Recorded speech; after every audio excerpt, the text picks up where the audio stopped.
Hey, family. Happy Thursday. Happy Thursday.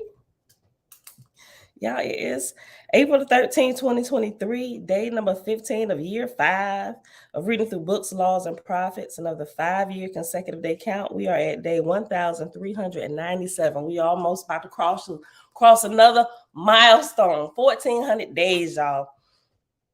Today, we're going back to this expanded footnote from the end of chapter 14. And we're going to pick up on page 1. I'm going to go back to page 144. And I said I was going to post this in the private group for y'all. I had it all scanned and everything, but the file was just too big to put in there. So I'm so sorry. I know some of y'all was waiting for it, but I just could not get it to upload to the file section, which is the same problem I'm having with some of the with at least with all of the stuff. I may have to resize everything in Adobe or something like that. With the John Lance stuff, the stuff that I got from New Mexico University, that stuff is too big to upload. I've tried to upload quite a few of those documents in that packet that I've gotten, but I can't get it uploaded. I'm gonna try a couple more things. Like I said, I'm gonna try and resize everything, but I might just do a Dropbox link. That's what I think I might do, because sometimes my time be so. I think I might just do a create a folder and then paste that in a group and like pin that somewhere and put all the hashtags in it. So when you're looking for it, that post can come up and you can just go to the Dropbox. You know, I won't. Maybe I will put a password on it, but I tell y'all what the password is. I don't know. Well, if you in a group already, you will have it. Anybody else gonna have access to it because this is gonna be the only place I'm gonna post it. So, yeah, whatever, we'll figure it out. But anyway, so we're gonna finish reading there. I'm gonna reread the scripture portion from the Holy Megillah, then jump back in here to the footnote to finish this before we move on to the next chapter. So with that being said, Father, we thank you for giving us a spirit of diligence to continue to seek after the truth. All right, beautiful people who all here already. Y'all see I fixed my light just a little bit.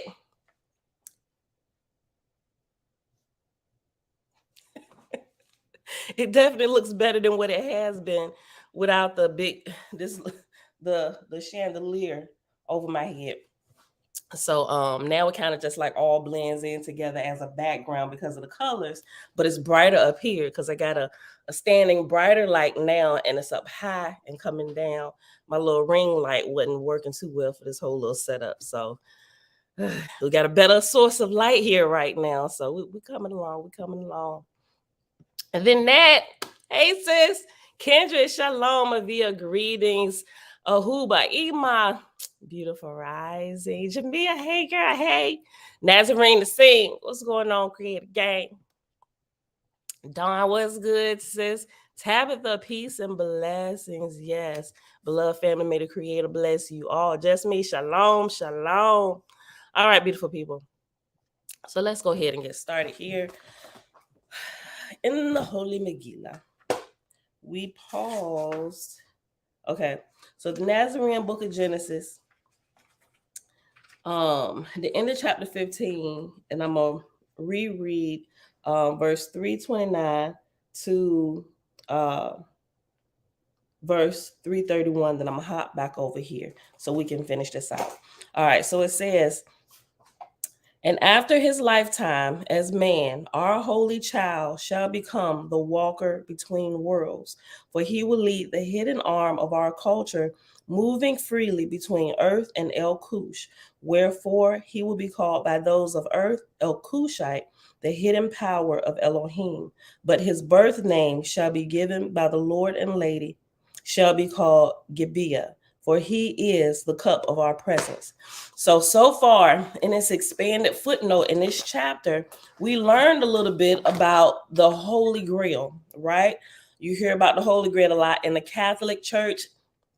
Depending on what sect of Christianity you're a part of, you'll hear about the Holy Grail, which is also referred to as the cup of communion, right? Or like it says here, the cup of our presence.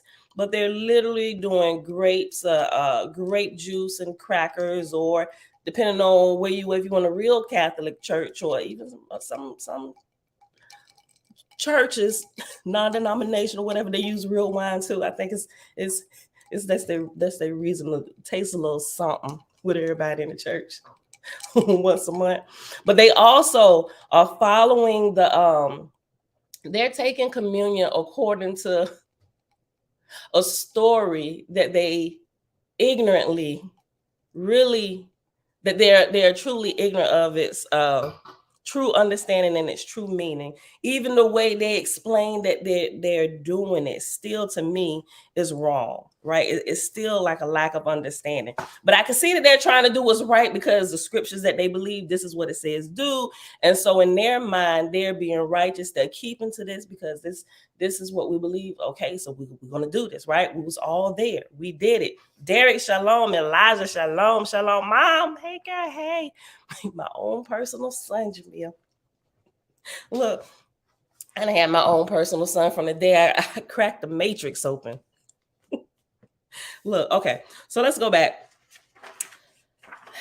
In here, page 144 in chapter 8, this book right here, the Essene Teachings Book of Doctrines by Dave Greenleaf. This is where he expounded on a lot of this stuff in this book he wrote. And you have to, the only place to get this is from them. The same number that you call, or the order form that you use to order the Holy Megillah, you have to order this as well. So like I said, if you're already in a private group, in the file section, there is a catalog of all their material. This is in there, right? So you can either order over the phone, or if you feel more comfortable using the order form and mailing it in with a money order or a check, you can do that. They handle all that. I got nothing to do with that. I ain't even part of them. I'm just reading their material. Jerry, peace and blessings, peace and blessings. Really, he over there with y'all in the UK? I ain't gonna say nothing. Enjoy. Okay, so we're gonna okay. Let's go. So we had just finished reading about Joseph of Arimathea. You know what? How about I reread this portion about Joseph of Arimathea? Okay, so page 141. The last sentence of the first paragraph, we're going to read that and just kind of go back into this. Okay. Remember, JC Yeshua has already died, and Miriam, or Mary Magdalene, has fled the place. But when she fled the place, she also fled with the Holy Grail. So while people in search of this goblet, this cup of presence, they're not realizing something, a very, very important detail. And if they understood this particular detail, they'd have to adjust their theology a whole lot, right? Even though some of them know, they still want to adjust it, because it will literally, once you identify what the Holy Grail truly is, the rest of what y'all taught in Christianity, even in the Hebrew roots, you got to kill it all. You got to kill it all because of the new information that you have to put in there. And with this piece of information, it literally, it take you all the way back to why he was living. Okay, everything why he was living up until the point where they said he was crucified. Stop right there. Matter of fact, when he was on the top of the mountain praying, right? The Christian Bible say he was up there with Peter, John, and Peter, James, and John.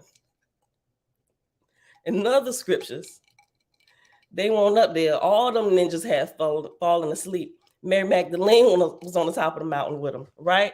So you need to cut everything back to the mountain, to the mountaintop. Everything after the mountaintop, kill it, right?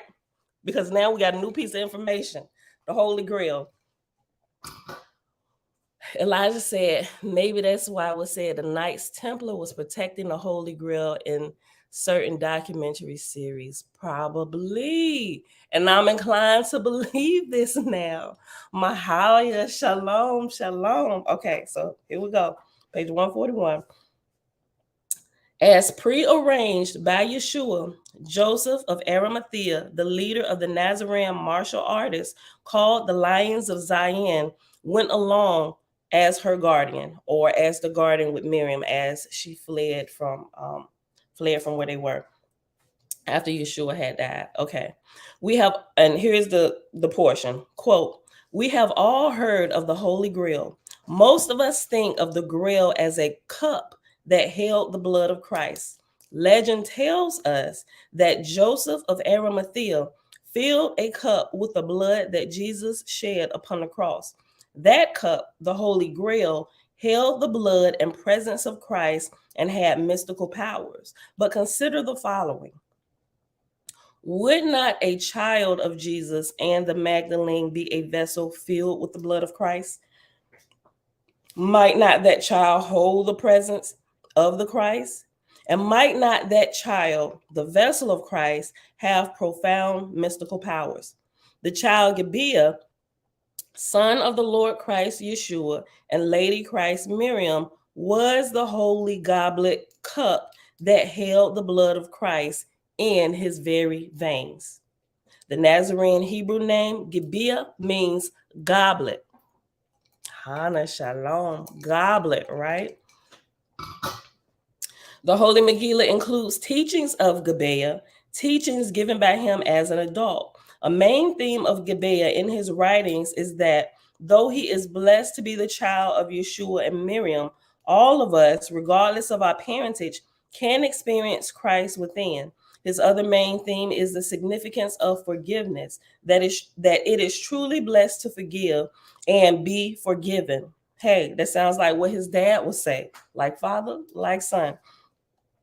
The early historical Grail legend refers to the Grail family.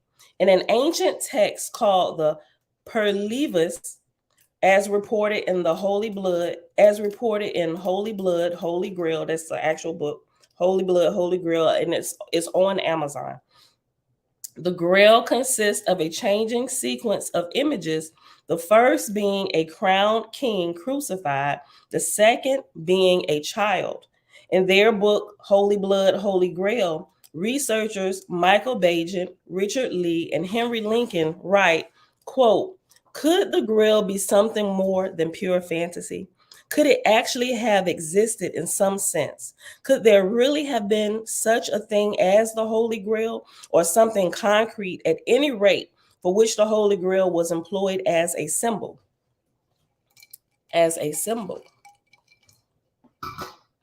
It is generally assumed that the Holy Grail relates in some way to Jesus. According to some traditions, it was the cup from which Jesus and his disciples drank at the Last Supper. According to other traditions, it was the cup in which Joseph of Arimathea caught Jesus' blood as he hung on the cross. According to other traditions, the Grail was both of these. According to certain accounts, the Grail was brought by Joseph of Arimathea to England. According to other accounts, it was brought by the Magdalene to France. As early as the 14th century legends describe the Magdalene, they said an alternative spelling, fleeing, not Magdalene. Hold on. Okay, yeah, the name was just spelled Magdalen. As early as the 14th century, legends describe the Magdalene Day, an alternative spelling, fleeing from the Holy Land and being set ashore near Marseille in France, where, for that matter, her reputed relics are still venerated. And we talked about that just a little bit, talking about the Pope when they have their mass services and stuff, and when they show anything around there, the pictures or the paintings on their wall of Jesus, the Christ, or Mary and the baby on her breast are always black, if y'all never paid attention to it. Kings and Queens Coaching Group, shalom, Zachariah, shalom, shalom. All right.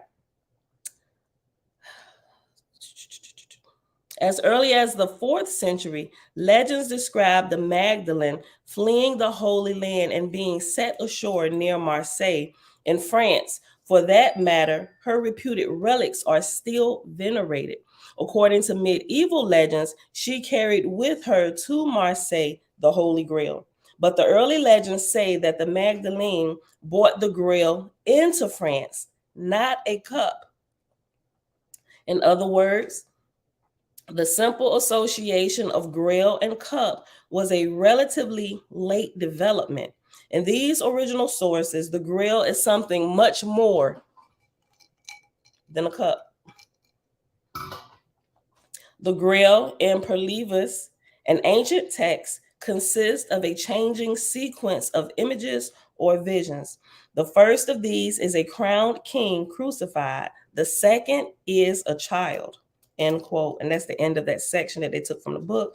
And then he hops in and say, as we see above, the Holy Grail was originally not identified as a literal cup. That was a later legend. Originally, the Holy Grail was a vessel of the bloodline of Christ brought to France by Mary Magdalene. We read in Gardner's Bloodline of the Holy Grail, quote, the Grail has been symbolized by many things. Either way, it has a genuine purpose and a heritage that prevails with the Grail family. Its powers include those of rejuvenation, knowledge, and provision. Just as Jesus was a healer, teacher, and provider, so too is the Grail.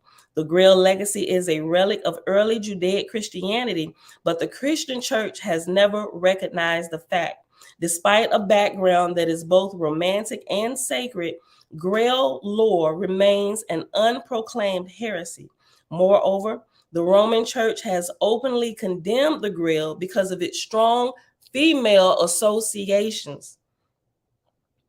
They preached a celibate Jesus, not one that married and fathered a child, right? And that's why I said earlier, because if they began to acknowledge this, everything up to right before Jesus was killed, I mean, you got to take everything back to the top of the mountain, right?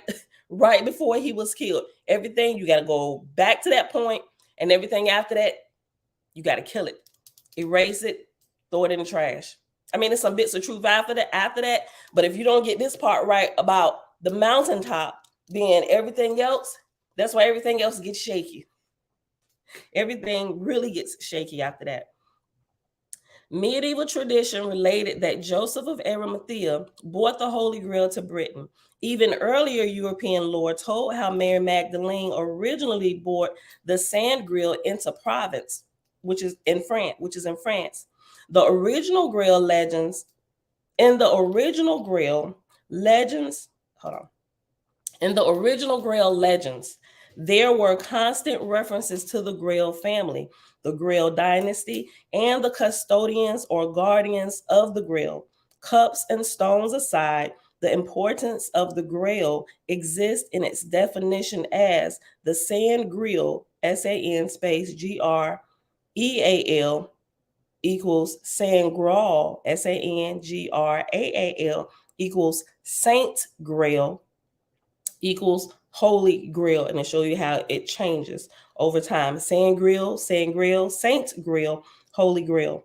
More correctly, it was the Sangreal, SANGREAL, Sangreal, the blood royal carried by the uterine chalice of Mary Magdalene.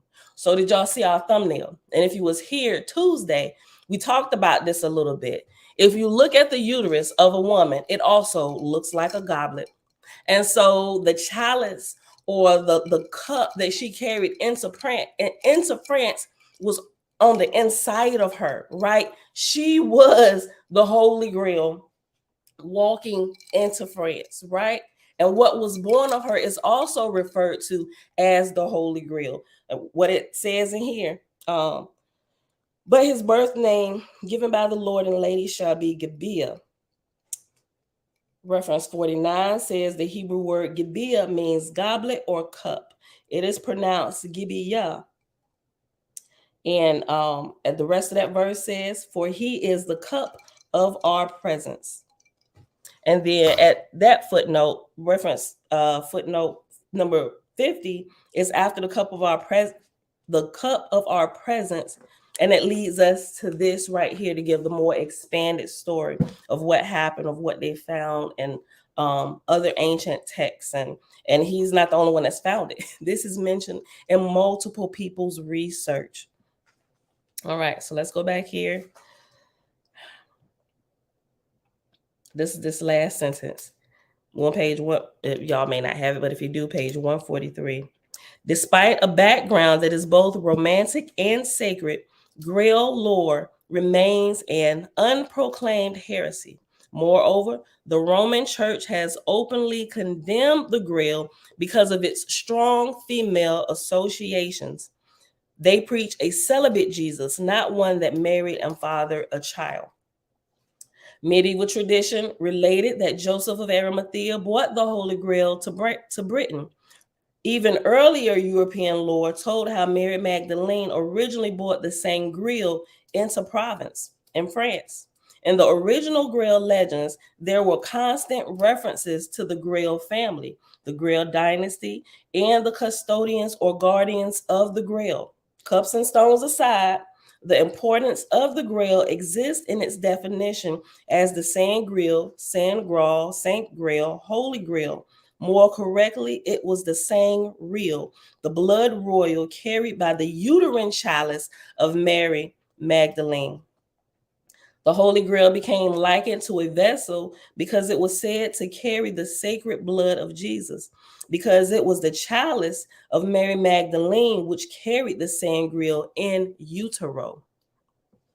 It was she who inspired the Dapna, great lady of the troubadours, who were so callously treated by the Inquisition, and they called her the Grail of the world. In Parzival, it is said that the Grail Queen that she bore, it was said of the Grail Queen that she bore the perfection of earthly paradise, both roots and branches, end quote. We see above that both the Magdalene and her child were referred to as the Holy Grail. She was the Grail Queen because she carried the same Grail, royal sacred blood within the chalice of her womb. The womb is shaped like a chalice. I got a picture on the thumbnail. Y'all had 2 days to look at it.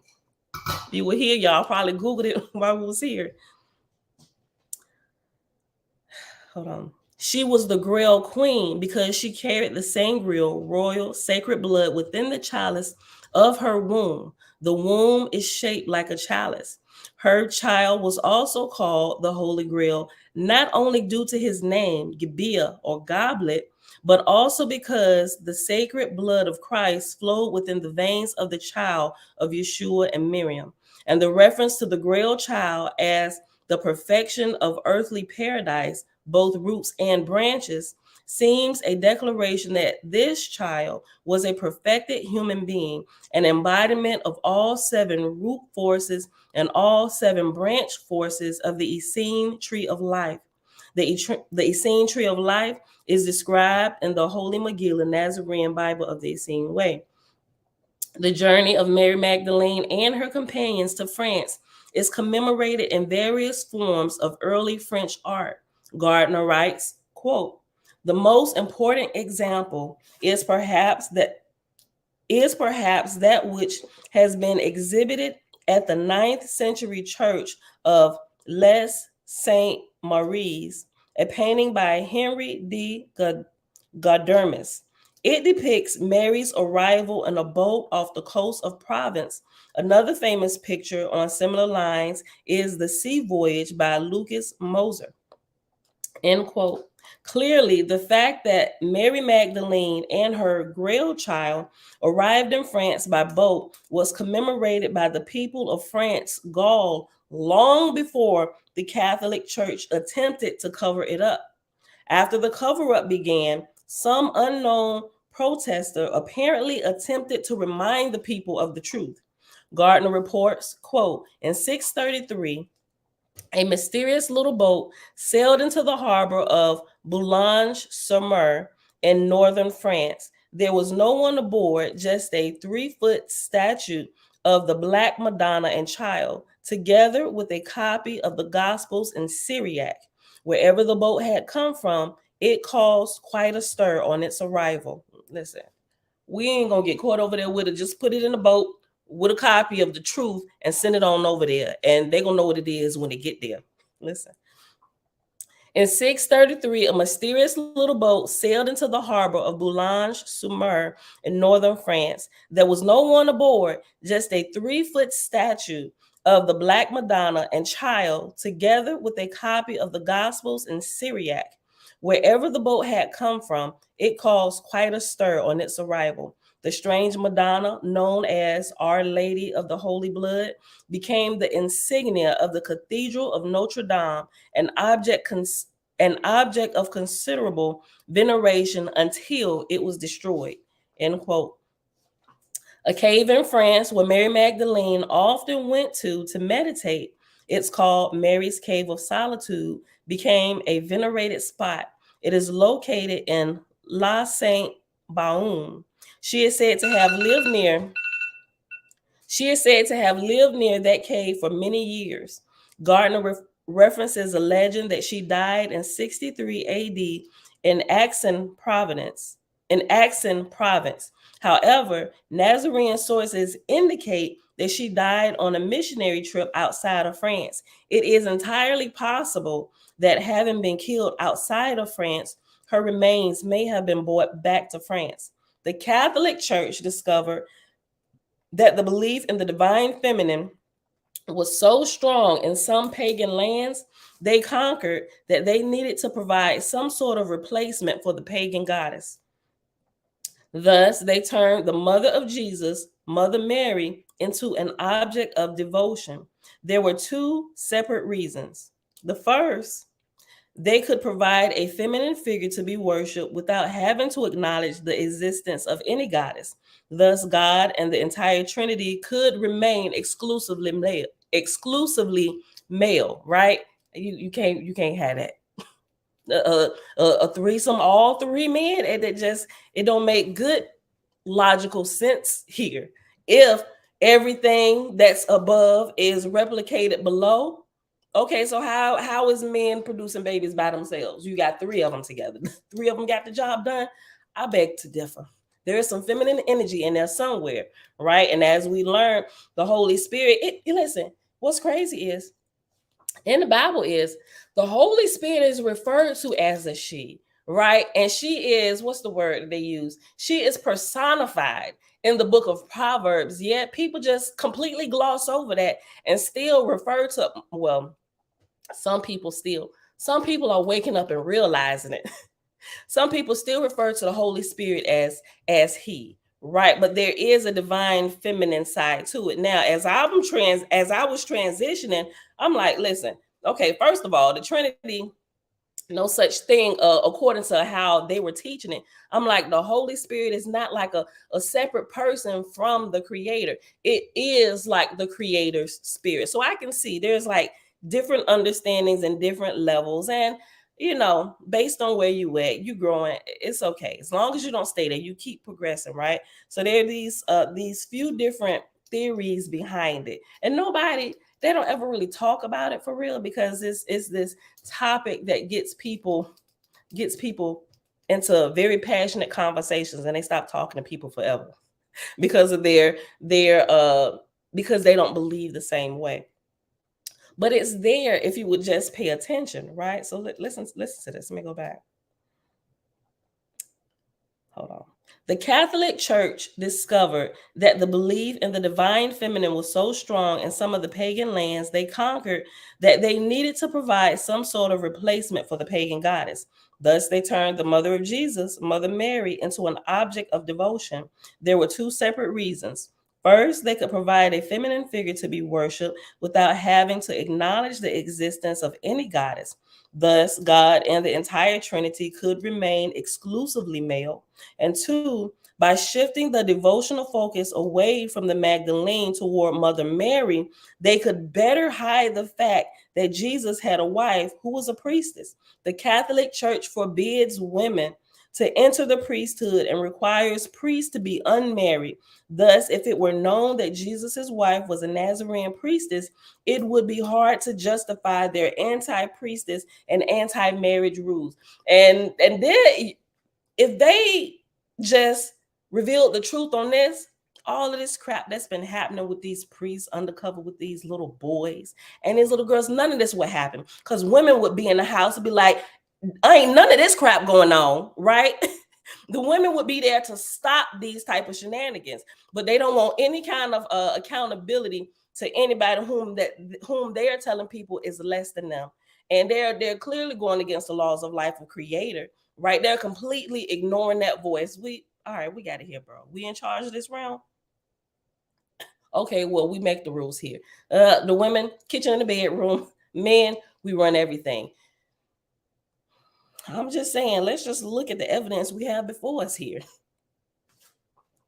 And even some of the nuns in the house, listen, let's not get into that. Why did Miriam leave Israel, Judea, and move to France, Gaul, after the crucifixion? The Roman government and Jewish officials wanted to kill her, and she wanted her unborn baby, the goblet, Gibeah, that held the blood of Yeshua, to survive. The Holy Grail. The Nazarene Church in France, the product of the missionary activities of Mary Magdalene, was mostly exterminated by the Catholic Church. And all the sects of Christianity, your pappy is the Pope.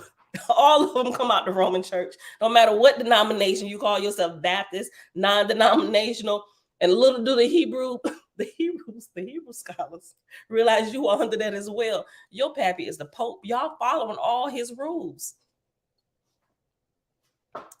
The Nazarene Church in France, the product of the missionary activities of Mary Magdalene, was mostly exterminated by the Catholic Church. A little bit of her teachings may have been picked up by later Cathar Albigenese. What? I gotta sound it out. Genesian?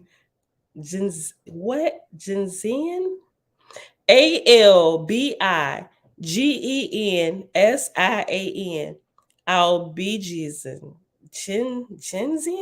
Albigensian. Forgive me if I said it wrong. A little bit of her teachings may have been picked up by the later Cathar Albigensian movement in France. That movement was itself exterminated by the Catholic Church, but only a little bit. Nazarene Christianity has survived through the centuries only as an underground religion with secret meeting places and secret scriptures until now. However, as prophesied in the Holy Megillah, at the cusp between ages, which we recently entered, the Nazarene scriptures and church will again be made available to the world. Or why? Because that what we're in now, when he's talking about the cusp between ages, the Cosmon era, right? We are in that era where all of this information is coming out. Jamil shared something with me this morning. It was last night. I didn't see it till this morning after I had got up. This other gentleman, I forgot his name. First time ever seeing him, but he is also sharing on his social media some of this same stuff, but it's coming from a different text. Jamia said she didn't know what it was, and as I read through it, I was like, oh my gosh, like literally a couple of things he had said, especially about Sophia being like the Greek form or the Greek name for Holy Spirit. He had some of that stuff in there. So I was trying to figure it out what it was, Jamil, but I don't know. But there are a lot of people, a lot of this same stuff that we're sharing, people are sharing it from different texts. So which gives more credence to what he's just saying. People all over the world are waking up and they're sharing these texts that have been hidden and been put away, hidden from the eyes of the masses. They're sharing it from all four corners of the earth, right? All different types of people. Listen, hold on. Let me go back. What you say? Uncle JB, kiss Auntie for me. Tell her I said I love her. Trina, hey girl, hey. Audrey, shalom.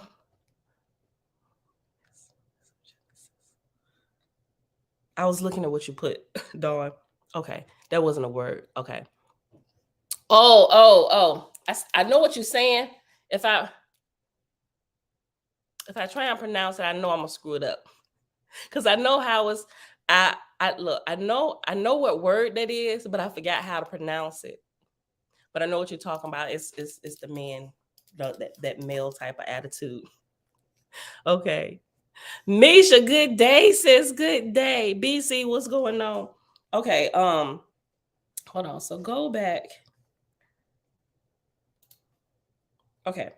Nazarene Christianity has survived through the centuries only as an underground religion with secret meeting places and secret scriptures until now. However, as prophesied in the Holy Megillah, at the cusp between ages, or like I said, what Owasby calls the Cosmon era, at the cusp between ages, which we recently entered, the Nazarene scriptures and church will again be made. Hold on. The Nazarene scriptures and church will again be made available to the world. An important term in Nazarene Hebrew is Shar Yashub. It means a remnant will return. And we have. And he got in all capital letters and parentheses, smile, the word smile with an exclamation point. We here. A little of this doctrine includes the following words: the rejection of Magdalene and the divine feminine by Peter, Paul, and their mainstream form of Christianity. And this, when we started this chapter, it got into a little bit of history of that. Machismo. What? Listen, when y'all teach me how to pronounce words, y'all got to do it like the dictionary now, right? Make sure you use dashes.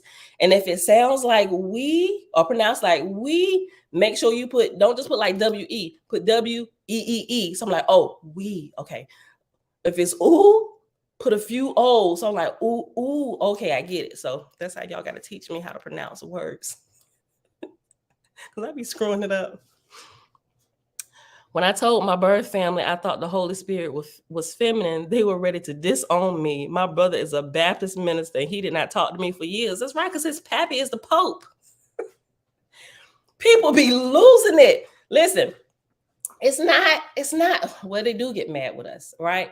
But what's really happening is new information is coming inside of their processing system that they don't know what to do with, because they've already been pre-programmed to believe a certain thing, right? They're literally operating off the program of somebody else, and they have no kind of anything to do anything with this information you just presented them. And so they immediately reject it as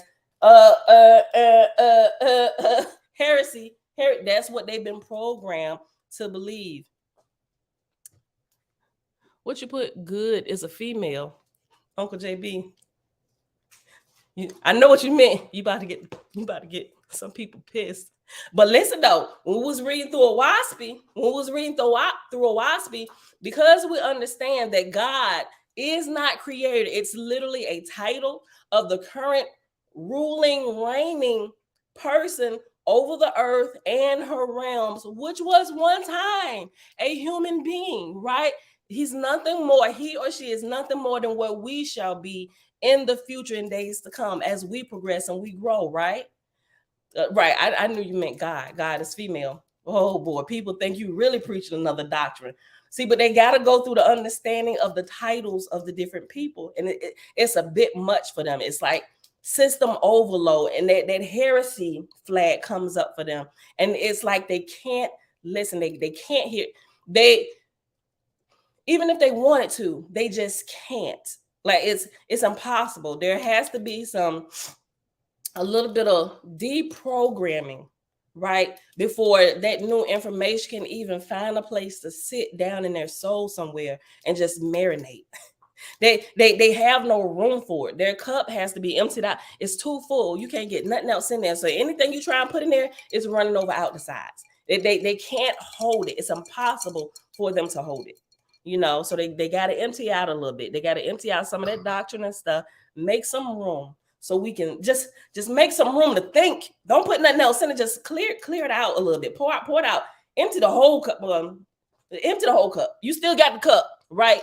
It's the contents of the cup that's defiled. Pour it out. Clean out the glass, right? And just see. I ain't gonna say sit there with it empty, but guard. Just sit there, pour it out, clean it out.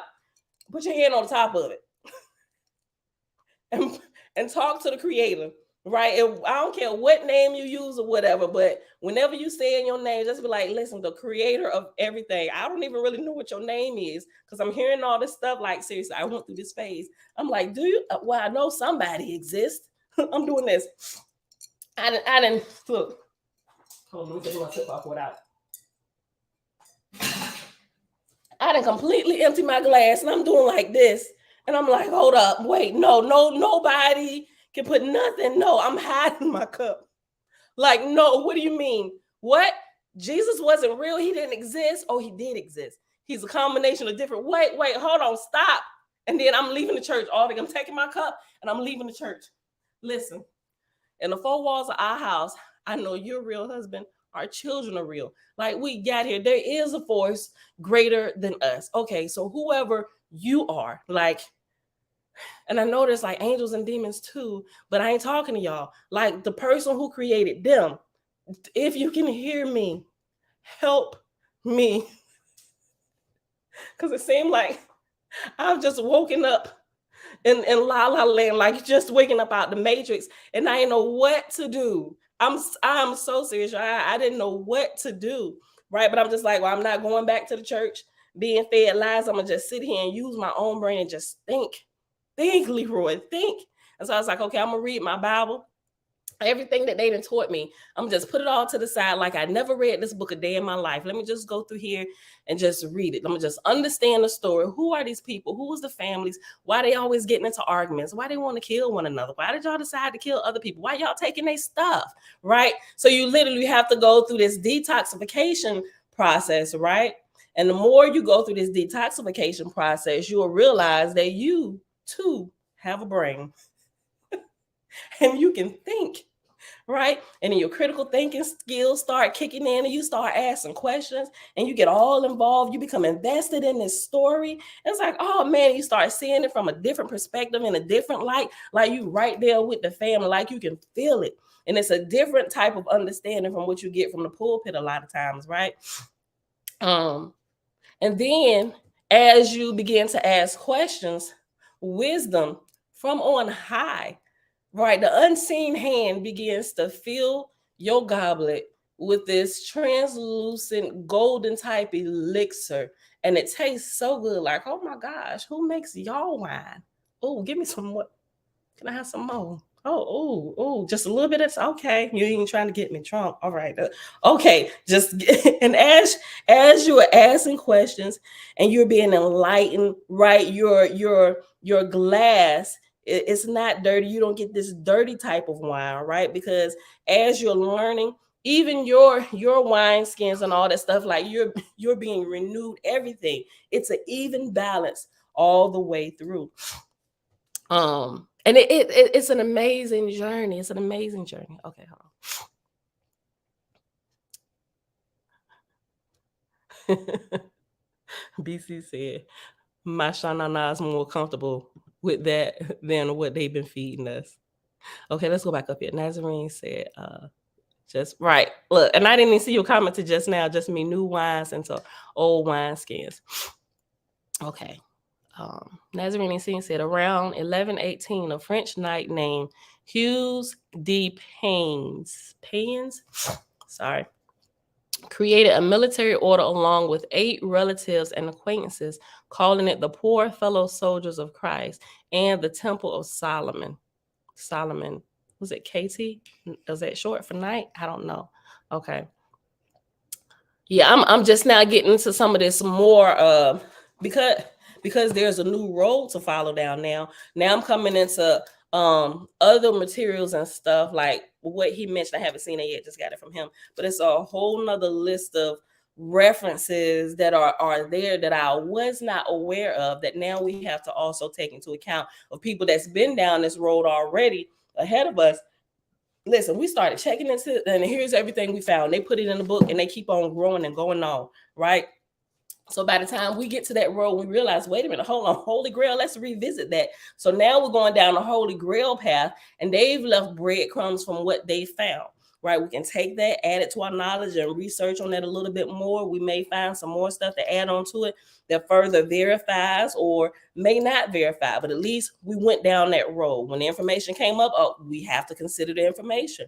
We need to consider it to see if it's good or if it's not, right? But all pieces of the puzzle that come up, you got to examine them, right? Christianity, Catholic Church, they don't want you examining anything. We're going to give you pieces, and then you just take this and keep on going, right?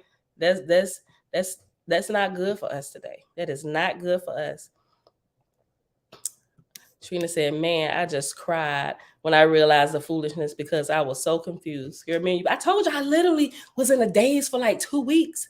Like, because even though I wasn't like the best Christian, I was really trying my hardest really to live right. And I was for a very long period of time. Like, I got on this good roll and I was just able to stick to it because of the disciplines that I put in place. But then to wake up and realize, oh my God, like all of this is a lie. I mean, not all of it, but the majority of what I believe with all the new information that was coming in, it was like, what do I do with this? What do I do with this? My system was overloading. And I sat in a daze for like 2 weeks. I didn't know what to do. And that's when I started.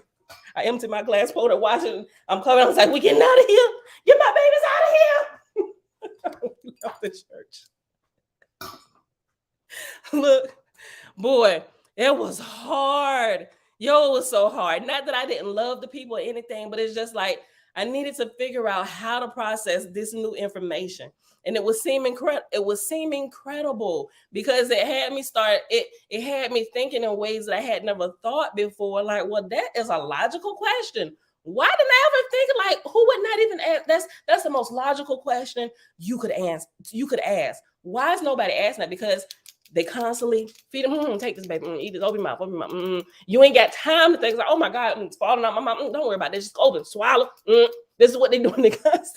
You ain't got time to think. You just taking what they giving you, shoving it down your throat.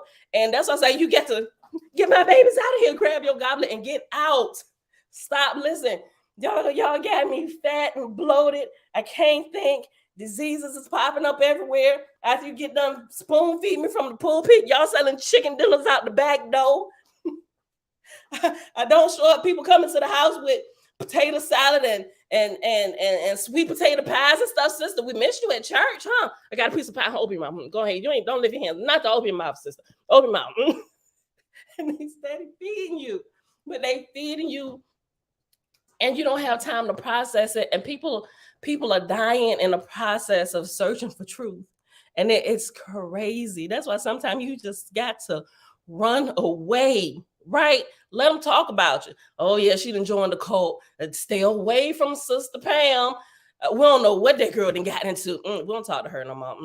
And if you see her family in the street, don't even make eye contact with them. I'm just like, what? Really? It's crazy. I know we're gonna figure this out together. All the rebels, all the rebels congregating here in other places of people that's then grabbed their goblet and got out of there. Hey, so what happened to you? You got your glass covered up too? Bro, everybody coming in here with cup. Bro, I got mine in a book bag. People running in there, they're saying everybody got empty cups. Like, what is happening? What we really supposed to be? Like, why was we even born? What yours look like? Like, why we all walking around here with these? But clearly what they were, and everybody came here and everybody, they done poured out. Bro, you should have seen what was in my cup. Everybody, we didn't come all to the meeting place, all the rebels, like we were summoned there. We all got empty glasses. Like, oh, why is this even attached to us? What are we supposed to be doing with this? Because clearly what they was giving us, it wasn't good. That's why I ran, because of the stuff they was putting in my glass. What we really supposed to be putting in here, right? Common sense would tell us something goes in a glass, a cup, or whatever. What presence should be in this cup, right? Yeah. Nazarene says I was mad as hell. Bro, we all were. BC said, me too. I was hurt, but when they say you church hurt, right? Listen, they get you coming and they get you coming and they get you going. We running out without, they the shenaniganizing, right? They just hating on the gospel of Jesus Christ, right? They get you coming and get you going and teach everybody else. And if you hear somebody preaching another gospel, even if it be an angel themselves, the words of Paul, right? Paul, that's what the New Testament should say. Paul is the Messiah. Because they listen to Paul before they listen to the words of Jesus. I don't care what Jesus said, what Paul said. I'm like, bro, really? Look, it is crazy. You gonna eat some of this cake, Anime? Eat this cake. All right, y'all. We got to get back to this. Hold on. I know, look. Hating on all. Look, I said we got to get back to it, and my alarm said I got 5 minutes. Look.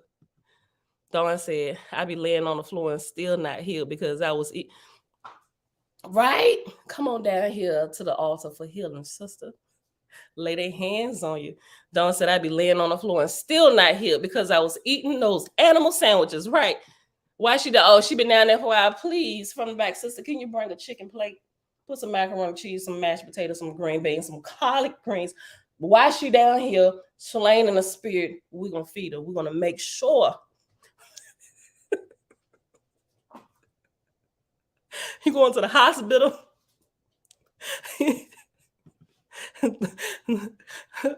Global Purpose said, Dawn foaming at the mouth. Look.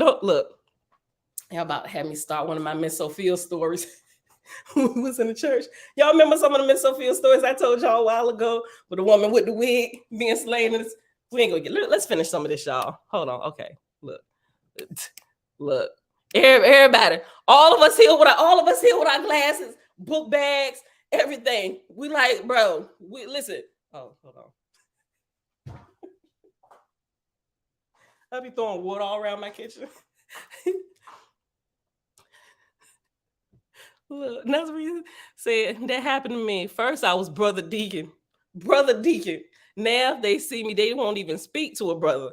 Look, everybody, we showing up with our glasses and everything. Like, oh, look, arteries clogged, but the Creator is pouring out. The Creator is pouring into our cup life-giving wine.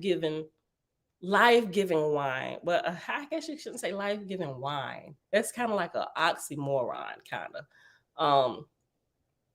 I said a heavenly life-giving elixir that's reversing all of the cloggedness in the arteries and in the heart and in the veins. You know, there's something I learned from Yaki. Matter of fact, no, he was not the first person I learned this from. Y'all ever heard? Well, y'all have if you've been here long enough. When I talked about Dr. Clapper, Dr. Clapper, and I share him again. Dr. Clapper is he's a Caucasian doctor. He was a heart surgeon. And I'm gonna reshare this 58-minute teaching that he did. He actually went to speak to a group of people.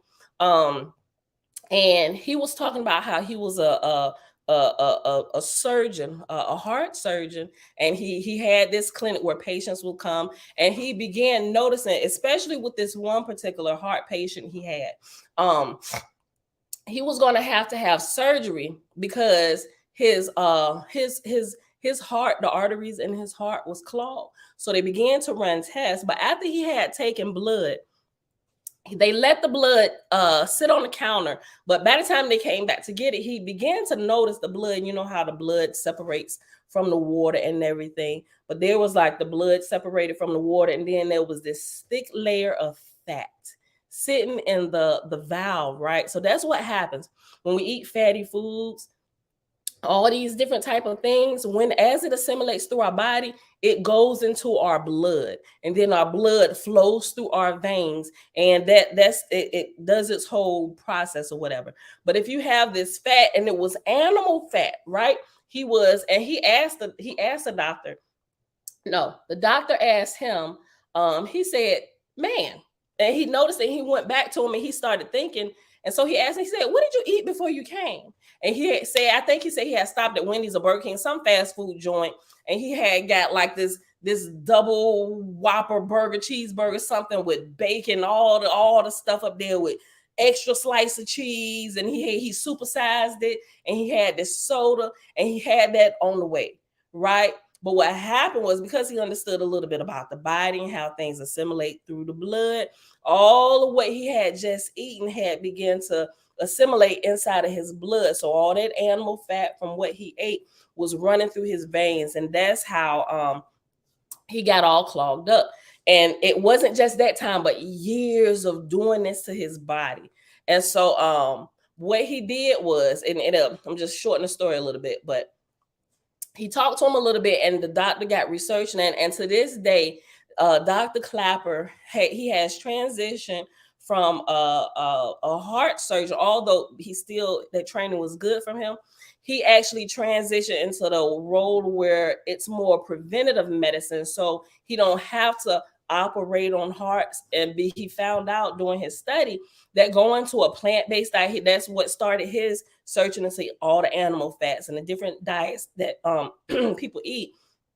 He realized, after putting his patients on a 100% plant-based diet, that the hardening of the arteries, it actually began to reverse, right? It took some months, but if they were consistent with it, all of the fatty stuff in the veins, all of that stuff began to melt away. And it's 58 minutes. When you get a chance, if you haven't seen it, you absolutely have to watch it.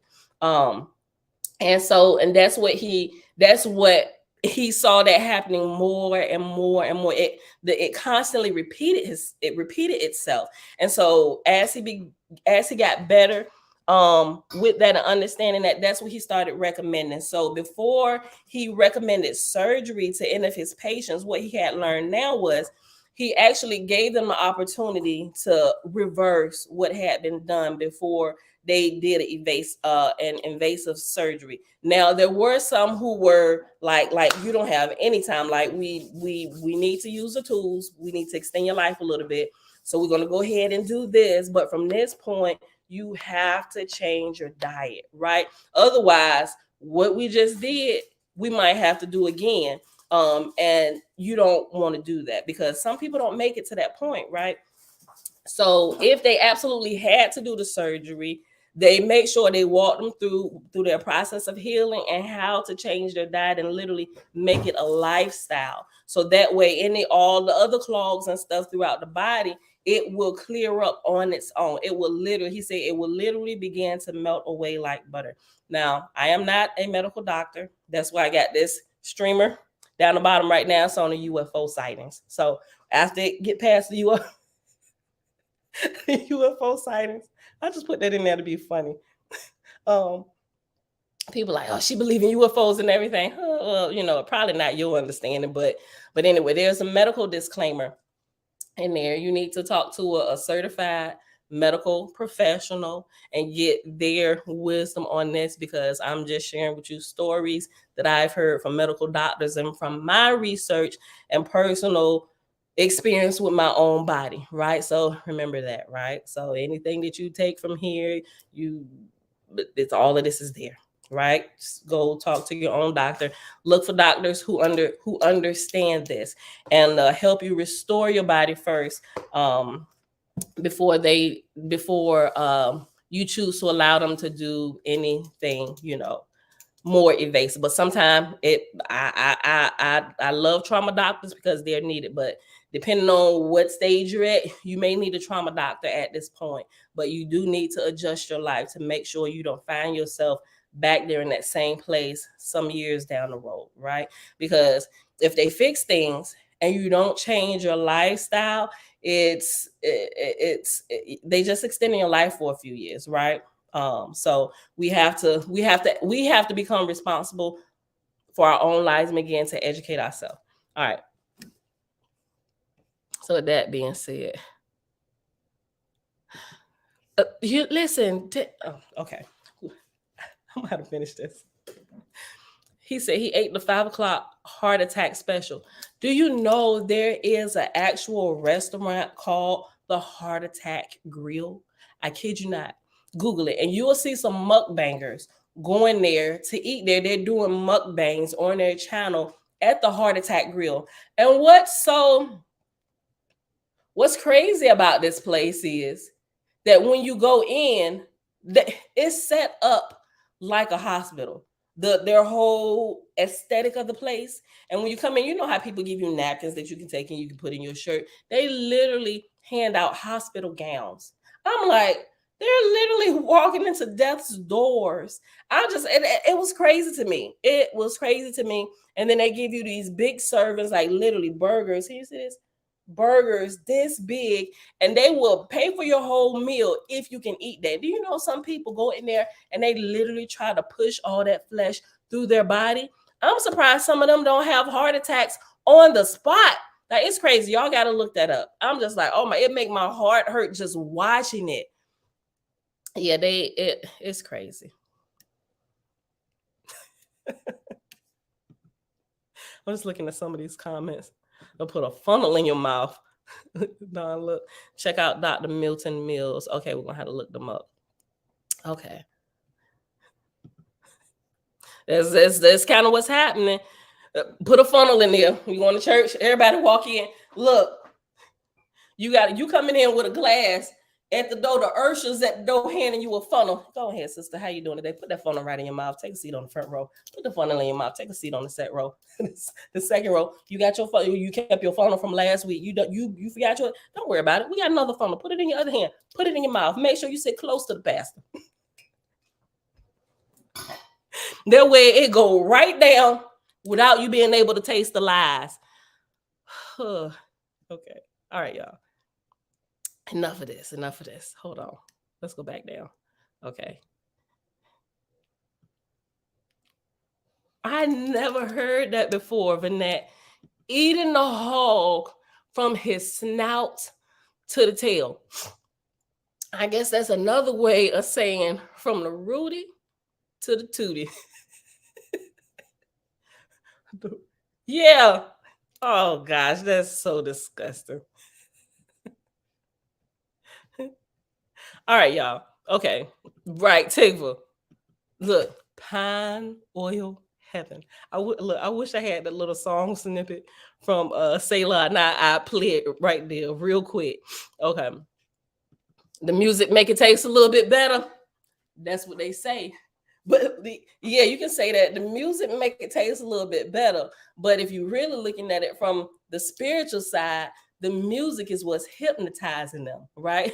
The music, let's take over. Listen, you got to control their senses. When you control their senses, it stops the guard on the guard on the right side. We talk about hemisync now, right? You got the guard on the left side of the brain, and you got the guard on the right side of the brain, right? In hemisync. So right side of the brain, left side of the brain. You have to hypnotize the guard on the left side of the brain in order to pass that information over to the right side of the brain, right? So now the left side of the brain is the critical thinking. Okay, listen. Okay, so when stuff happens to your body, or when your body goes out of whack, it's because the guard on the left side of your brain, I use this analogy, the guard on the left side of your brain has handed information to the guard on the right side. The guard on the right side of the brain, their job is not to ask questions of the guard on the left side. Their job is simply to plug in into the data board whatever the guard from the left side gives them, because from what the guard on the right side of the brain understands is that whatever this guard gives to me, it's been vetted, certified. You can take it to the bank. It is literally cash in hand. Go ahead and hit the buttons over there. When you hypnotize the guard on the left, right? Play the music. Oh, he jamming, right? What? Get him a little drunk, and now he just willy-nilly passing stuff over. The guard on the right side, oh, this information look new, but okay, must be a change out there. Okay, all right, boop, boop, boop, boop, boop. Cause the left leg to go limp. Boop. Heart attack. I mean, this. All right. You do your job well, so I'm not gonna ask questions. Right? Guard on your body doing all of this stuff because the guard has been hypnotized. He's been put in a drunken state, and now he's not passing accurate information over to the body to keep it healthy. right? And the guard over here is just taking the orders and punching them in, ain't asking no questions, because that's not what that was designed to do, because you're like in the holy of holies here, and there's a guard set up side to make sure you're protected and you're putting in accurate information to allow this instrument we have to grow spiritually. But when it's getting flawed information from the guard on the left side of the brain, who has been hypnotized by the foolery, right? And you can change the O's out for UCs, right? Who've been hypnotized by foolery over here, because people over here understand how to hypnotize you to take over your instrument and run it down here.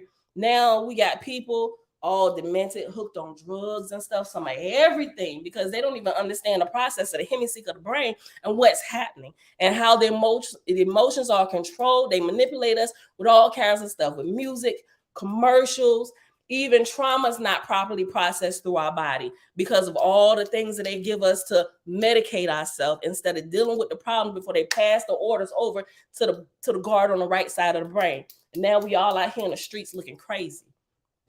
Look, so when we do not take responsibility for our own life, we look a mess out here in the streets, and we are spiritually stunted, and we cannot grow appropriately, right? Okay, so we got on that because we was, and we're gonna have to pause here in a few minutes. Let me see where was that.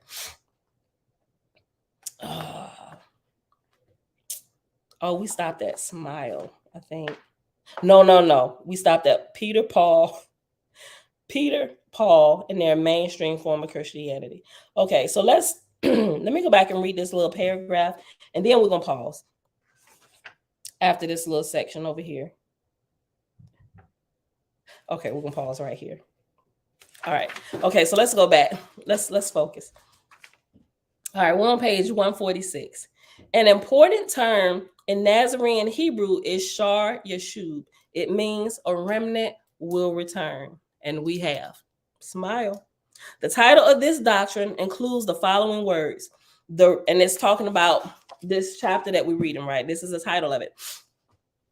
The title of this doctrine includes the following words: the rejection of Magdalene and the divine feminine by Peter, Paul, and their mainstream form of Christianity. That's how we start getting into all of this and talking about the Pope is your pappy, right? Why are we focusing on these two men, Peter and Paul, right? And we all know that Paul was on shenanigans, but I had an inkling that Peter was too, based on what I was finding out. And this is bringing further light to Paul's shenanigans and what he contributed to this mess. Listen, why are we focusing on these two men? Because other than the heavily edited version of Jesus that they put forward, the two men that are the closest thing to being founders of mainstream Christianity are Peter and Paul. Hold on, I need to get some more water that I poured out.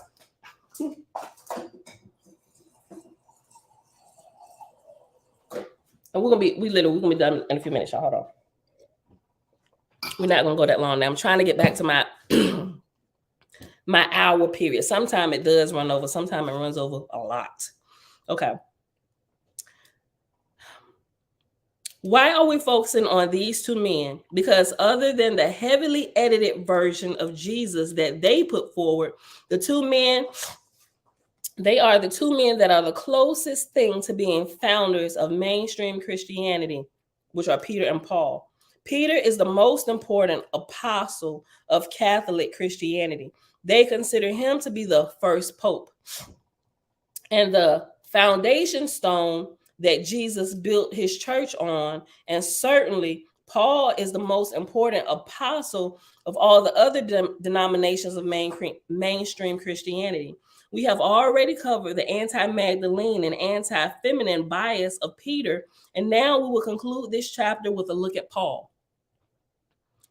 Remember, just a quick recap, Peter wasn't having women doing anything. He even told Jesus, get married, get all the Marys out of here, your mama, your secret lover, and your scribe, get them out of here. Well, they don't need to have no parts of this. This is his man's business, right?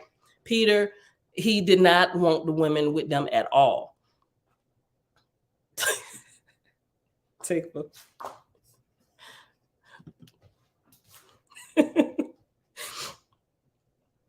hold on.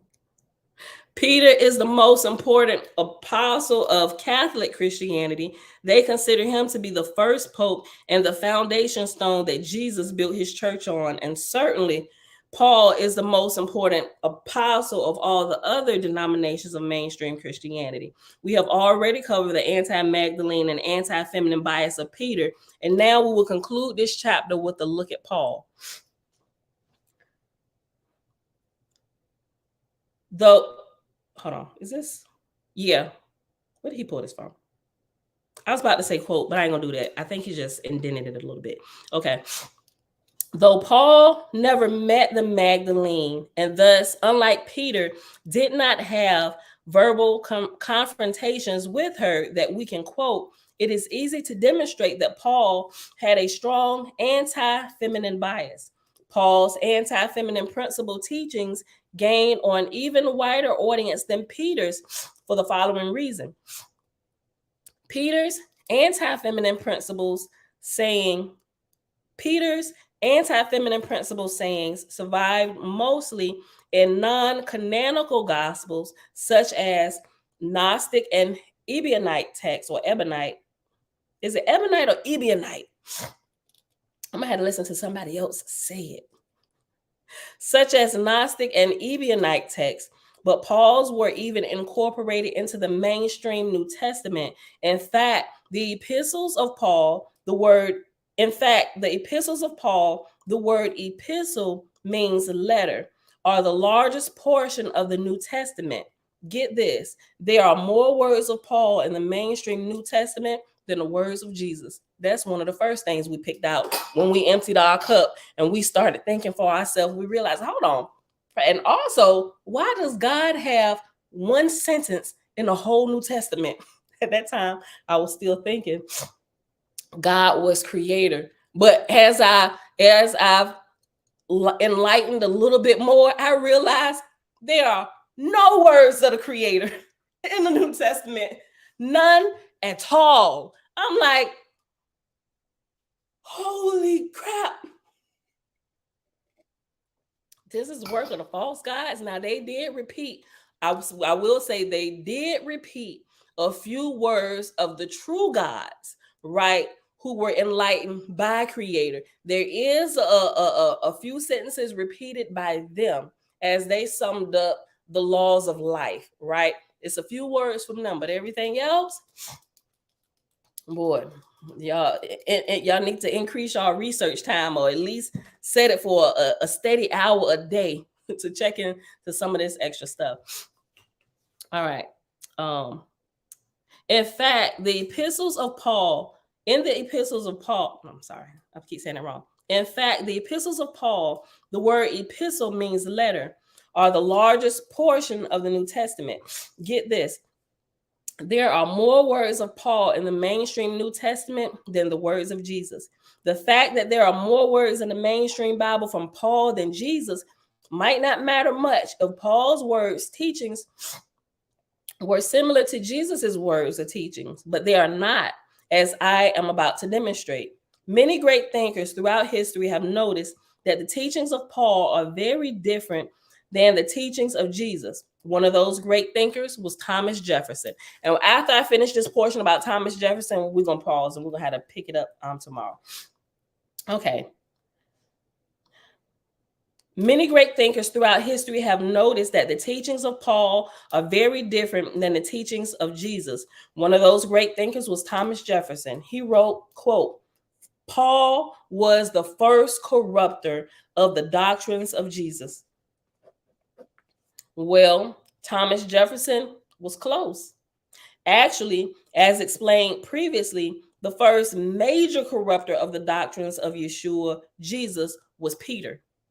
After the crucifixion, Peter refused to follow the Lord's appointed successor, Mary Magdalene, because she was a woman. Not only that, apparently, as revealed in the Megillah, Peter never was a true follower of Yeshua, though he claimed to be his successor. In fact, the Megillah reveals that Peter was secretly part of the plot to have Yeshua crucified.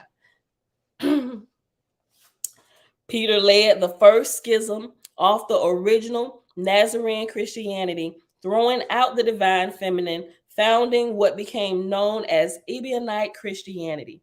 Paul led the second major schism in Christianity, founding the Christianity that evolved into modern mainstream Christianity. Since that religion is based more on the teachings of Paul than Jesus, I call it Paulinity. Paul, who came on the scene 20 years after the crucifixion and never met Yeshua, infiltrated and then led a schism off of Peter's Ebionite Christianity, which at that time was the only form of Christianity large enough in Israel, Judea, to bother infiltrating.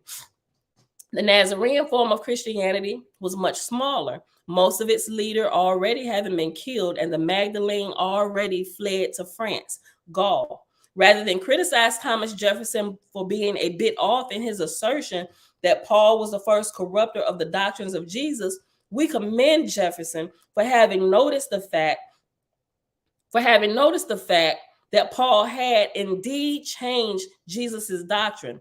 Jefferson, without any of the recently discovered scrolls or scholarly works that we have access to, simply noticed that the teachings of Jesus, even in the mainstream New Testament, were very different from the teachings of Paul. What did he do about it? Besides exposing the truth by writing about it, Jefferson took out a pair of scissors and cut all the words of Paul out his Bible. And that is where we're going to pause at today.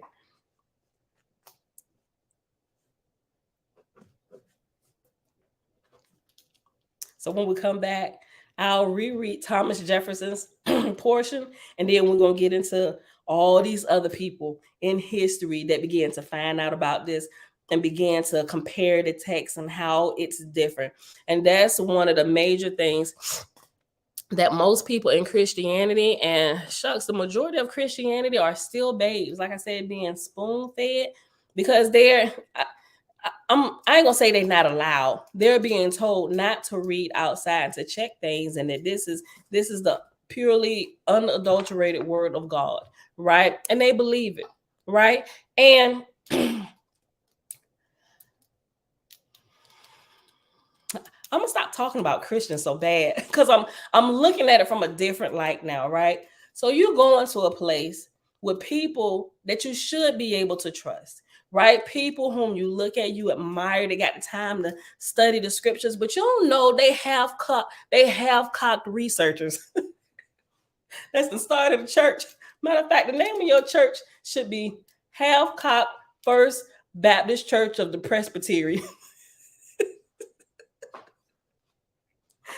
You should give some type of warning to the people that your teachings are half-cocked, or at least let them, if they coming into the Half-Cocked First Baptist Church of the Presbytery, you should at least let them know that you have not finished your study all the way, and that our doctrines could change as we learn a little bit more and we include it into our study, brethren, right? But they don't. They get in there. This is it. Follow it this way. Don't do nothing else. If you look outside of this, then you're damned to hell, right? And I'm just like, oh, yeah, thank you. Global purpose. They call it the God spell. Listen, there is an entire section in here entitled the God spell. Yo, when we get to it, y'all think what we're reading now is blowing your mind. I skipped ahead a little bit and was reading something else. I'm like, oh my gosh. Father, put me under the tent of your love. Listen, I'm just like, I'm asleep like this. Help me cleanse myself. Like, seriously, we literally need to be under the tent of the Creator, right? I mean, I got it all wrapped up. I mean, rocking back and forth over the scriptures, cover my head. I'm like, oh my gosh. But listen though, like seriously, I be joking a lot. But as I begin to find out truth, and the truth literally goes and takes up residence and sits on that place of truth in my spirit, it's like, whoa. Because it's like The truth is light, yes, it's heavy, and it brings you for like, oh my God. And there's such a reverence. I'm like, oh my God. And so I started thinking about how when you look at Orthodox, or the Orthodox Jews, and you see them here, they are, even though they are taught to do this, while they're reading over the scriptures, right? I did not understand this until it happened to me. And I'm like, they're performing, they're doing this, they're reading and they're rocking and they cover their head. They're representing the mantle of the Creator over you, and they're rocking back and forth. They're reading the scriptures in ancient Hebrew, going back and forth and doing like this. I'm like, what is they doing? Like, why they even need to do all that? Like, why are they making them do that? Like, bro, sit up straight, read it. Matter of fact, can you put it on the teleprompter so we ain't got to bend over? Something happened to me a few months back as I was like just meditating and just thinking about the scriptures, and as truth was being revealed, it's like I don't even know how to describe it. It's like it was like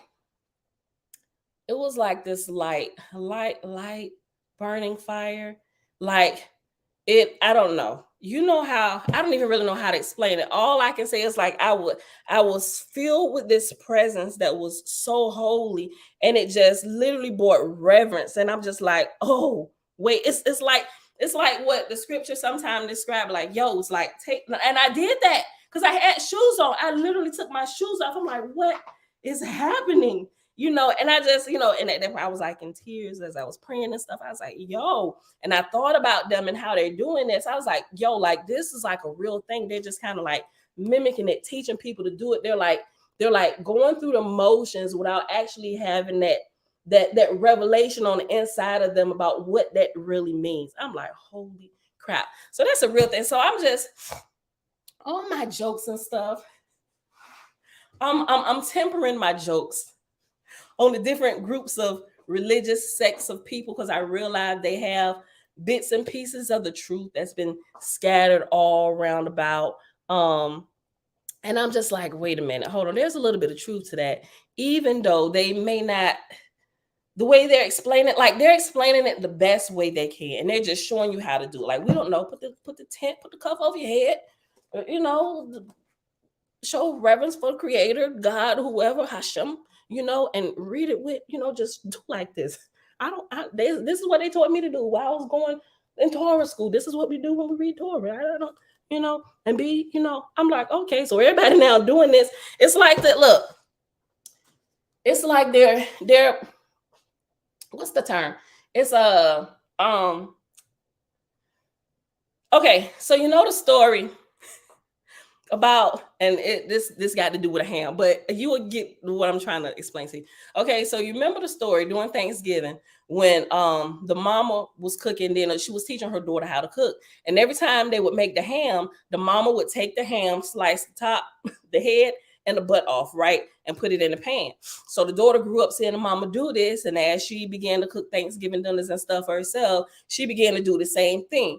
And after all these years, just literally just following, repeating the act that the mama was doing, one day, many Thanksgivings down the road, she asked her, yeah, the mama watched her, listen, and she went to go do it. And matter of fact, I think her mama was there, this particular one, and her mama watched her do what she saw her do all these years with the ham in the pan. Now, when she did it, the daughter had like a bigger pan or whatever, and she did. And the mama looked at her like, girl, why did you cut that up like that? And she's looked at her mama like, because this is what you did. She said, well, your pan is big enough. The daughter looked at her like, well, what you mean? She said, I only did that because we had this small pan and I couldn't fit the whole ham in it. That's why I cut the front and the back off of it to make it fit into the pan. And that was like a whole revelation to her daughter. And so if you understand that, like, we constantly do stuff because we've seen it done, never inquiring the reason behind it. And we just do it, right? And so people are now doing this just because it's been passed down. And this is what they taught us. This is what we do when we read the scriptures. We rock, we cover our head, and we hum a little bit. We sing it when we speak it out of our mouth. But that's what they taught us to do. But nobody ever taught you the reason behind it or why it's even done. Right. And not that you like, okay, it's time to read the scriptures, head wrap, cover, rock, and hum. Jesus. And after the 23rd day of the month of September, right? You do this without understanding, and you get no kind of revelation, and you don't grow spiritually because you just don't understand, because we don't ask questions. And that revelation never gets the opportunity to reveal itself to us in our day and how to apply it to our life, because we're so busy trying to keep to the rites and ceremonies and the laws and the statutes and the ordinances, when the creator wants to literally come step inside of you and light your house and bring revelation to you, right? He said, listen, your forefathers and ancestors had what they had back in that day. This day, I want to do a new thing. Let me show you how these things applies in this generation for where we taking you. Everything is speeding up. What they done is because they was building the house. The house is built now. Now it's time to furnish it. You still trying to bring in building materials, filling the house up with bricks and mortar and all this, and the house is crowded. Clear this crap out. We don't need this. This does not apply here. The same principles do, but now you need different materials. Now you need to furnish with things to beautify the inside. It's the same thing with us and growing spiritually. We're trying to keep to the things that are dead now for us.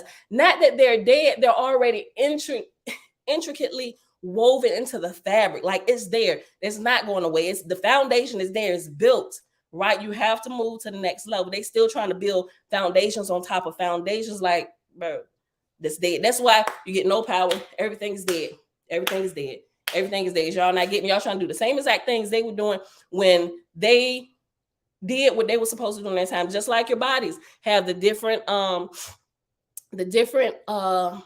jobs that they do. The eyes see. What if you had eyes on your hand? I mean, we ain't gonna get into all of that, but right, because we don't get into all of that. But what if you had eyeballs on your hands, right? Or you had eyes literally on the back of your head, on the bottom of your feet. Now, those are more spiritual. You do have eyes on your hands, palm of your hands, and on your feet, to where you can see information even by laying your hand on somebody and touching them. But we ain't getting into all that. But I'm just saying, just for the sake of conversation, your eyes serve a certain purpose. Your ears serve a certain purpose. Same thing for the hands and different parts of the body. Same thing for people, different parts of the world.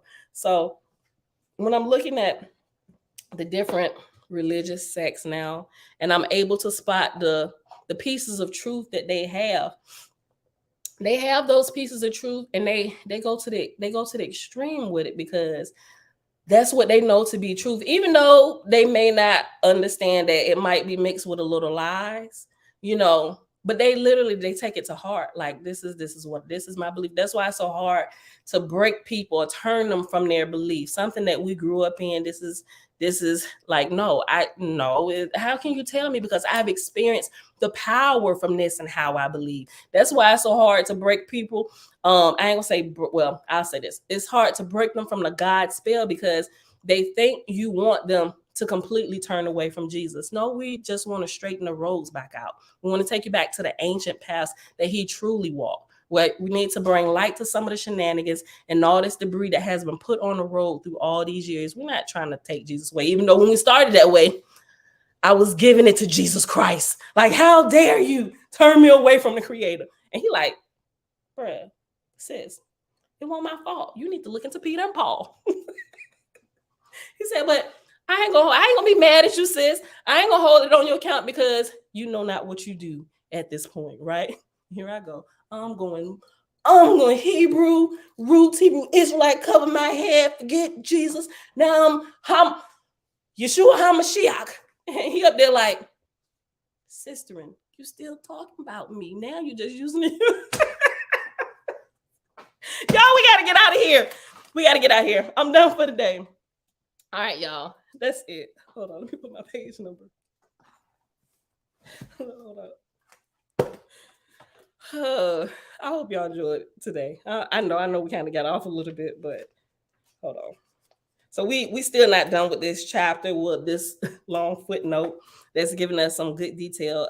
So we pause on page 148. This long footnote, it goes to page 158. So we still got 10 more pages to read, y'all. 10 more pages. Actually, we got 7.5 pages to read But the last 2 pages is actually a chart, right? It's a chart. It's an appendix. And I'm going to see. I know I said I can't upload the file because it's too big. So what I'm going to do, I'm going to put it in a Dropbox because I did scan the whole chapter for y'all. So I'm gonna put it in a Dropbox folder, and I'll post a link in the private group, and then you can just click on it and look at it, and you can kind of look at this in detail if you want to go ahead and read to the end of the chapter. But this chart is it's an appendix, and it has appendix to the commentary on Doctrine 8, chart of comparison of Paulinity versus Nazarene Christianity. And so, like, some of the topics is like women. Okay, this is the topic of comparison, and this is the Nazarene Christianity and the teachings of Paul. So let me give you like a couple. One of them, the first one is women permitted to speak in the church. In Nazarene Christianity, yes. Teachings of Paul, no. Women required to wear a head covering as a sign of submission to their husbands, no. Paulinity, yes. Now, before we even get into that in my little head wrap, I already told y'all why I cover my head, right? My husband don't care nothing about that. Matter of fact, he like, why are you wearing a head wrap? He said, I like it when your hair is out. I said, I know my Nazarite vow and stuff. And, and sometimes when I get up in the morning, because sometimes I don't always put my bonnet on either. So my dreads is all over. I'm like, put my head wrap on. Right? My head wrap has nothing to do with that. It has to do with my Nazarite vow. Right? Okay.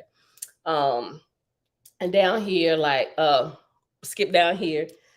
Salvation dependent on following the saving teachings of Christ, understanding what that is, right? And not how Christianity misaligns it.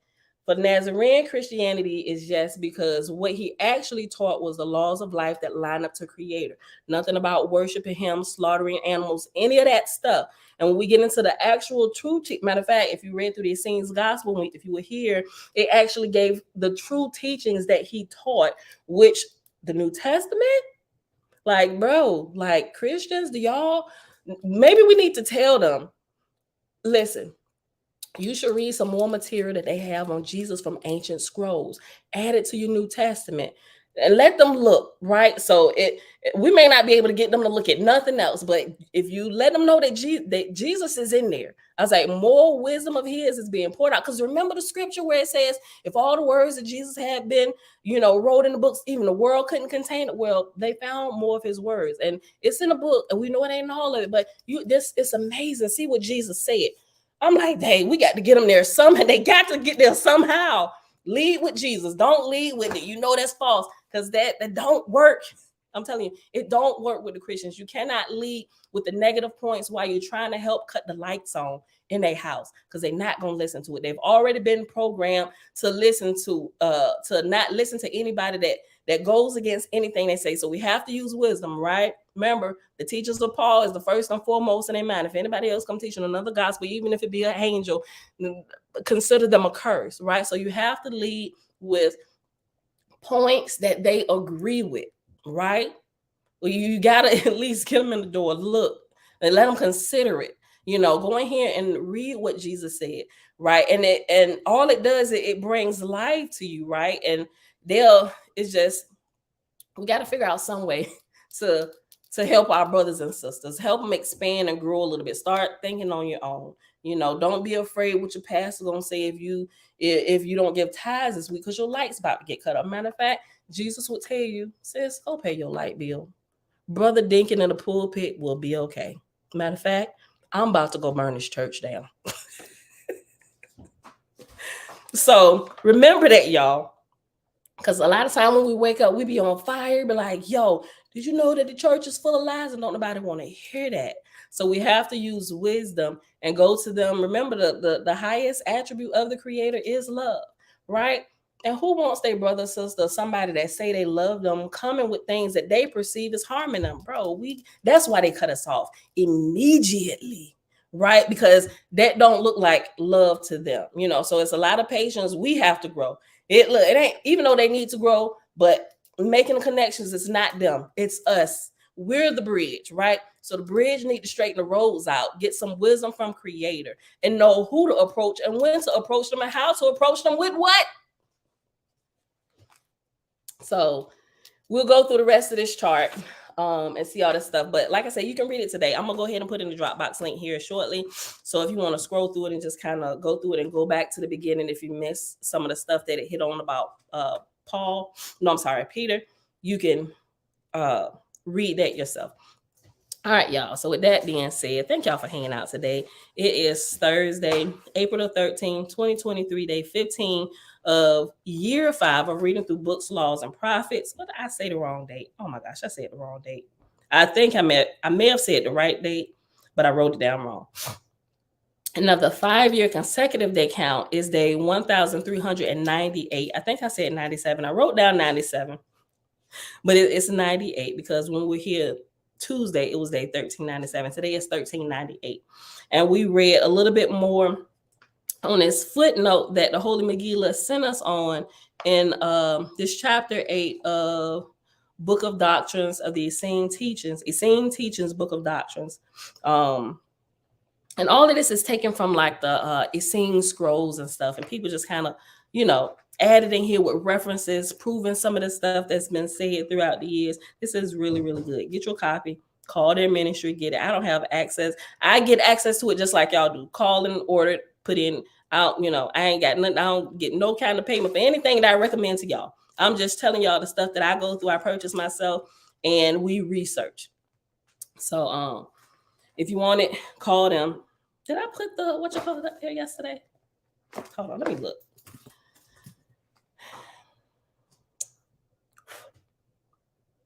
Let me see.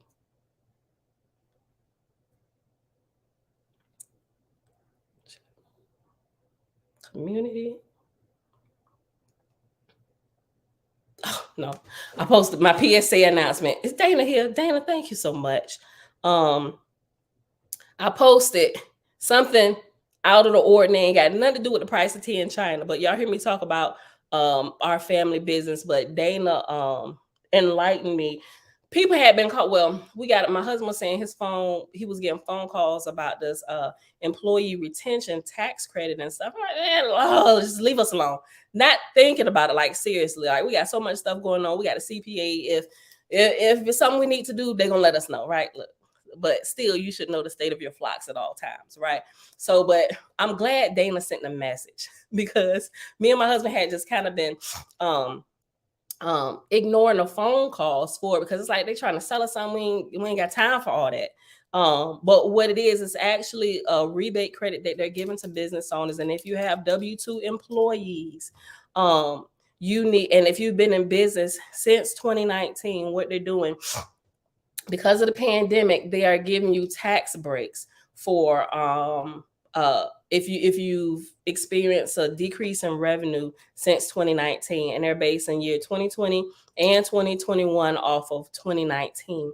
And per W-2 employee, they're giving you up to and I think they increased it. I put up there $10,000. I think they increased it. A couple different places it looks like where they're giving you like $26,000 per employee. But from what I was pulling up, it's $10,000 per employee per pay quarter. There are 4 pay quarters in a taxable year, and just one employee. If you qualify for that one employee, it's possible that you could get a rebate, and it's a cash rebate credit that you could get up to $40,000 back, $10,000 per quarter for that one employee, right? Just depending on how much you paid, less, all of that. Just the calculations are there.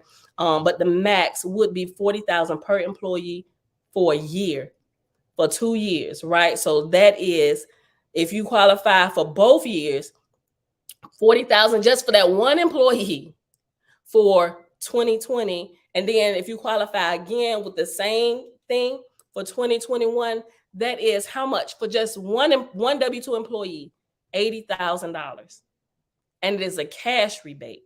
They will cut you a check within 10 days. The IRS will refund you a cash rebate. They will refund you that money within 10 days, or you can choose to take that money and leave it as a credit and bill your upcoming quarterly payroll periods against that. So instead of paying the taxes that will be due from that quarter, you can just pull from your credit and not give anything. I'm like, they can send us that cash. Put it back over here, because I'm glad we looked at it, because during some of our slow periods, we were still making sure our employees got at least 32 hours. And even some weeks where we didn't work a whole week, So I'm just like, man, you know what, babe, that was created just for us. Because at times I was like, should we be paying them? It ain't nobody working, but it's just, Father gonna bless us. And I'm look, we was completely ignoring it. Like, man, quit calling us about this thing, and because I hadn't looked in it. But I'm so glad Dana sent a text about it. And she just kind of went into it a little bit. I was like, oh my gosh. I'm like, what? So while we was texting back and forth, I was pulling it up. That's the first time I really took it seriously yesterday. And after I finished looking up texting Dana back and forth, I was emailing my RCPA. Hey, she told us what we needed to do. I'm like, hey, the creator is amazing. So that's why I put that up there. I know some people, it's like, we ain't come here for all of this. This is supposed to be a spiritual channel. Why is she putting business stuff? Because I know a lot of people that watch brethren and sisterin have businesses. And just in case you didn't know, or you heard about it and you just was ignoring it like we was, go check it out, right? It's legit. Go talk to your CPA. If you use a payroll company, talk to your payroll company, because they will help you do it. File the appropriate form for your 941s to take advantage of that. So that's why I posted it. And I posted it everywhere. So, all right, with that being said, beautiful people, Father, we thank you for help from our more enlightened brothers and sisters. In every place. Look, not just with what Dana shared to get us to look at it, but also with truth, because more people are waking up. They're starting to think for themselves, and they're asking questions about the things that they've been force-fed all their life in their particular religious faction. So, Father, we thank you for our brethren and sisters. Matter of fact, it's a scripture in the New Testament said, I'm gonna just kind of sum it up. But once you have been set free, go back and get your brothers and sisters. Right. So that's what we strive to do. We breaking free from a lot of doctrine, indoctrination as we're waking up. This is like a, hey, I'm gonna stand. I don't know who gonna come. I started this. It was just me. Look, this is my street corner. I was standing on my street corner talking about the truth. And people passing by, some people come by, some people like, hey, sister, stop talk for a little while. Okay, it was nice meeting you. Keep on preaching for the Lord. Right. So this is my little street corner. It reminded me, when I was growing up, I was actually a part, me and my sisters and my cousins, who were actually a part of this little ministry. It was literally called Jesus Street Corner University. And the newspaper actually did a little piece on this. There's a gentleman, I think my aunt still got a copy of it, but they even had t-shirts for us made. And we would go little places, sing, and just talk about the love of Jesus, But that was us. We was the Jesus Street Corner University kids.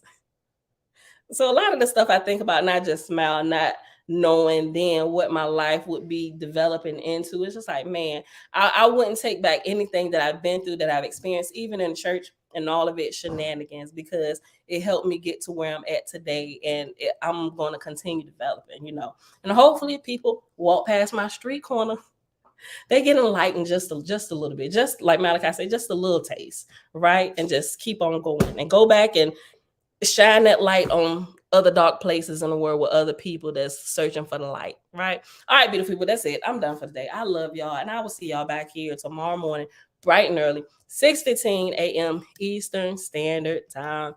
Peace.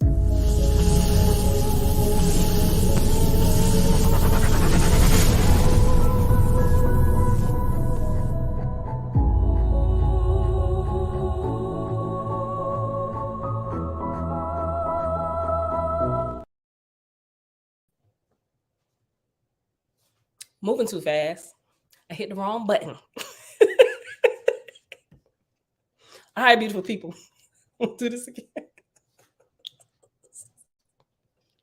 All right, beautiful people. That's it. I'm out of here. I'll see y'all back here tomorrow morning, bright and early, 6:15 a.m. Eastern Standard Time. Bruce. But I see through you!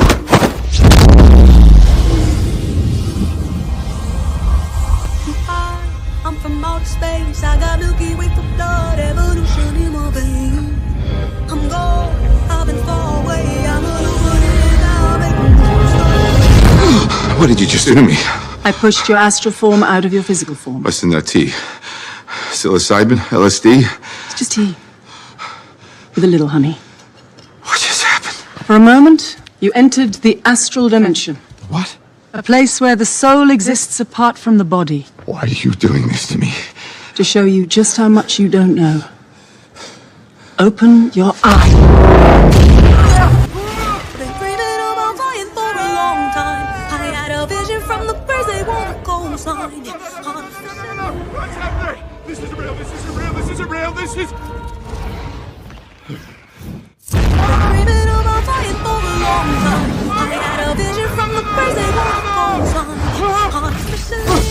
His heart rate is getting dangerously high.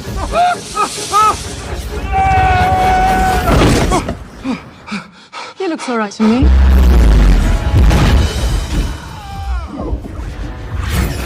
You think that this material universe is all there is? I don't need gravity, I need What mysteries lie beyond the reach of your senses? Existence, mind and matter meet. Thoughts shape reality. I don't need gravity, I just need growth. I'm a fine line, yeah, I'm a mislead of this illusion. I am not really here, I'm an intrusion. I don't swim or sink, I just float. Some benevolent and life-giving, filled with malice and hunger. Dark places where powers older than time and waiting.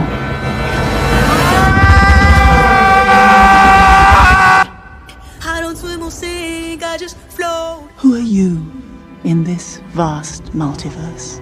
I don't need gravity, I just need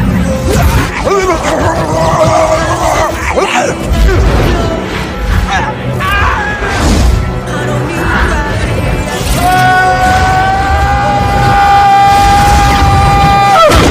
need gravity, I just need growth. Have you seen that before in a gift shop? I don't need gravity, I just need growth. Teach me. No.